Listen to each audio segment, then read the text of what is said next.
Ah, le poste Bloomberg, cette centrale nucléaire de l'obsession financière. Ce trône de l'ultracapitalisme en temps réel, ce cockpit d'Air Force One de la bourse, pour les mecs qui pensent que dormir c'est pour les faibles, et que le café c'est une drogue douce. Accroche-toi, voici un guide sarcastico-ludique pour comprendre ce qu'est un poste Bloomberg, ou comment un écran noir à texte jaune est devenu le doudou des traders dopés à l'adrénaline et à d'autres trucs moins légaux. Le poste Bloomberg, l'ordinateur de Batman. Pour spéculer, un poste de trading équipé Bloomberg, c'est pas ton petit PC gamer. Non, non, là on parle d'un monstre de guerre. Parce que le mec va piloter 9 écrans en simultané, suivre 8000 courbes, acheter du gaz en Norvège, vendre du lithium au Pérou, shorter la dette grecque, tout en regardant la météo à Shanghai, parce que ça influe sur le riz. Oui, c'est réel. Configuration minimale, ou plutôt maximale, processeur de type Intel Xeon ou Ryzen Threadripper, parce que oui, Excel avec 50 000 lignes de macro VBA qui calculent le spread d'un dérivé OTC, ça rigole pas. RAM, minimum 128 Go, parce que les flux temps réels de la planète entière, ça rentre pas dans 8 Go et un Windows Home Edition. Carte graphique, une Nvidia RTX A6000 pour gérer 9 écrans 4K sans sourciller, même si le gars ouvre que des fenêtres Excel et des graphiques 2D. Et surtout, un triple ou quadruple GPU setup, parce que l'affichage de la panique mondiale, ça mérite de la puissance visuelle. Le mec derrière, le trader, alias, je pète un câble si tu touches à mon Bloomberg.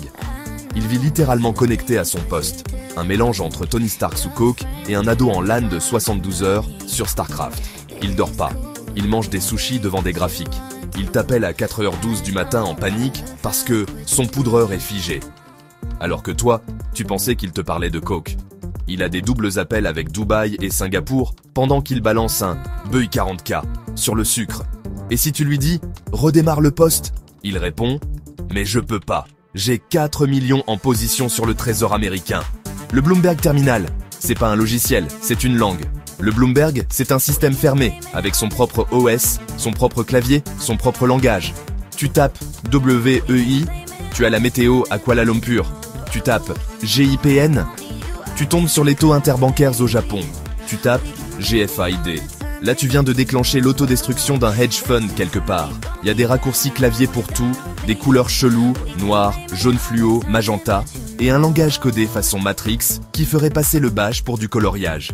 Et le tout s'appuie sur des serveurs monstrueux capables de traiter une transaction en quelques millisecondes. Parce que, si tu mets 10 millisecondes de plus que Goldman Sachs, t'es mort mon gars. Le coût ? Ah bah tiens, parlons-en. 25 000 $ par an et par utilisateur. Juste pour avoir le terminal. Et si tu veux des modules spéciaux, ajoute 10K par-ci, 15K par-là.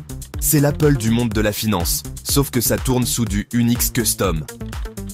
Anecdote 100% authentique du terrain. Un trader m'a demandé un nouveau câble DisplayPort en criant « Je vais perdre 500K si j'ai pas le Japon dans 12 secondes ».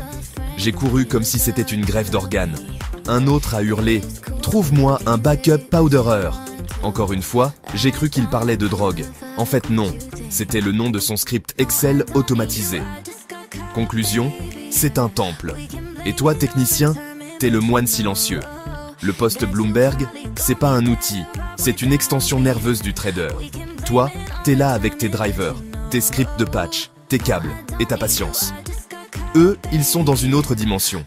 Et si tu ne comprends pas leur jargon, tu fais partie des faibles. Mais rappelle-toi, sous les 9 écrans 4K, la souris RGB et les cris de Wall Street, il y a juste un mec stressé qui joue avec de l'argent fictif à l'échelle de pays entiers. Et toi, t'es là, à changer la rame d'un dieu de la finance qui flippe parce que son bouton buy ne clignote plus.